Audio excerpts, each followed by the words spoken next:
So this is how I make my world famous chili. World famous term used very lightly, loosely here. So I have my 2 pounds of lean ground beef in here. 2 nice big cans of diced tomatoes. Yeah? Are you a bear?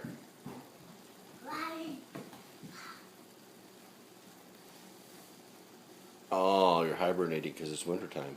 Yeah, that's why I'm crawling back to my cave. Okay. 2 16-ounce cans of diced tomatoes, 2 cans of, I'm using hot chili beans, but whatever. You can use chili beans, kidney beans, red beans, whatever you like. And a 16-ounce can of tomato sauce. I keep my onion powder handy and chili powder handy because, you know, I'm probably going to want to use more than that. A recipe out of the book says, basically 6 teaspoons of chili powder, teaspoon of onion powder, whatever. I mean, actually, it'd be better if I had an actual onion, but I don't. Then what I do is I pre-mix all the goodies. Pre-mix all the goodies in here. The sage and salt and pepper and a little bit of onion powder. And of course, then it says, for what I'm needing, I really only need 4 cloves of these yummy guys. But what I'll do is once the burger is browned up, I'll mince some of these guys, some of these garlic cloves in there, and let them cook for a little bit. And then I'll put them all together in this nice big pan here. And then near the end, I'll let it simmer and simmer and simmer for as long as I can stand it before I can't eat it anymore. About 5-10 minutes before we serve it, I'll mince up some more of these guys in there. Secret ingredient.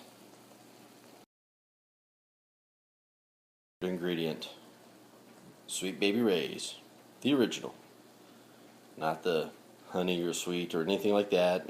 Just the regular generic Sweet Baby Ray's.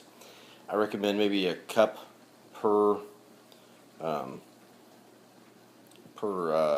batch. So since I'm making a double batch, I'd say about 2 cups. But I'll keep it on the side and taste it and be sure that maybe if I need more. So I'll keep you updated as we go. Ground beef is still a little bit red, but I'm going to go ahead and add my cloves. Put a nice big clove in there. Yummy, yummy. Squeeze it through. Kind of hard to do one-handed. I usually do it with my right hand, but it squirts out there, and I just scrape it off with a spatula. Or you could scrape it off on the side and see how bad this turns out. Just a little bit on there. So you can do it that way. Then I pop it open again, and sometimes it sticks to the hammer, other times it sticks there. That's why we have that little guy. So now you can see my minced cloves here, and I'll just kind of mix them in with my cooking ground beef. This is a really easy meal to make, which is why I'm making it and my wife isn't. So most of the work is right on the front end and preparing everything, getting it all together, measuring it out, and setting it aside. And I always just throw it in here and mix it up right there. And I know it's not necessarily the order they say to do it on the book, but it's how I do it. So yeah, once this is done, I put it all in the pan, in the big pan. It's really easy from there. Not much longer on the ground beef. So what I'm going to go ahead and do is get our cans into our pan. Look what I found hiding over in a corner. Oh man. If I would have found you 20 minutes ago, I would be a happy dude, or happier dude. But oh well, I'm going down this path now, so Not gonna stop now. Ain't no stopping us now. Basically dump them. I'm dumping them all into the pan here. Not under heat or anything yet. I'm just dumping them in. You usually get the Simple Truth organic stuff. And dump. Use that stuff because it's organic or natural. It's pretty good stuff. We try to be as organic as we possibly can, including whatever germs wind up in there too. So, yeah, it builds immunity, right? Well, who knows about that. So then there's our tomato sauce. So I have my 2 cans of diced tomatoes, my 2 cans of beans, and my can of tomato sauce in there. One of the things to do is add some of the secret ingredient. So after looking at how much really is in a liquid cup of barbecue sauce, I thought maybe we'll just stick with a cup. We'll just go with that. And of course a little bit got on my finger while I was pouring it out, so I licked it off. And it tasted really, really good. I can't wait. Ground beef is almost ready. Of course the empty cans get rinsed out and put in the recycling bin. Please recycle. If recycling is it's just not your thing, well, don't be that guy. Recycle. Now then I'm going to turn the heat down, way down for now, and I'm going to scoop the meat out of here a little bit at a time and put it in here. And then we'll get to really cooking.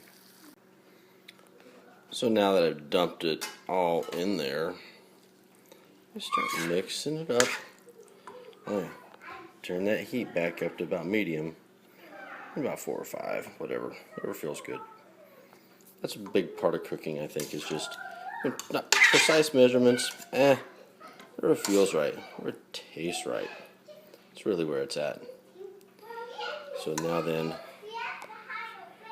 I'm gonna dump in my barbecue sauce. Yummy, yummy in the tummy. Yeah, I'll dump that in there. There's some left in there. I'll get a spatula out and clean that out because you don't want any of that go to waste. I always try to clean up as I go. Makes things a lot easier in the end. This is how she looks after I've mixed in all the ingredients minus the seasonings. So yeah, this has got the barbecue sauce in it. Now then, I shall sprinkle in my chili powder, onion powder, salt and pepper. Just sprinkle that in there. Empty. As you can hear my kids playing in the background. That's how it is. I'll bring the heat up a little bit. And I mixed in a little more onion powder. Basically at this point, I bring it up till it simmers. Once it simmers, or once I see it blopping, bubbles coming to the top like it's almost boiling, not really boiling, but get it a nice little bit there. And then lower the heat and just let it do its thing. And cover it. Put a lid on it and cover it up. And it can sit like that, kind of just seasoning itself, letting it all just go for about 20 minutes. And then I can add the rest of the garlic cloves and let it go for another maybe 5 minutes and then serve it up. But what's ideal is to let this just go. Let it sit heating covered for as long as possible before you eat, as long as you can possibly stand it. But that, since it's only 5:18 right now, probably about 5-10 minutes it'll be simmering, and then I'll be able to cover it. So it'll probably be right about 6 or so whenever we eat. So I get it to where it's simmering like this a little bit. Stir it up a bit. Turn the heat way down to maybe about 2 or 3, and check on it about every 5 minutes or so and stir it. Cover it up. Pretty much go and watch some football for a while.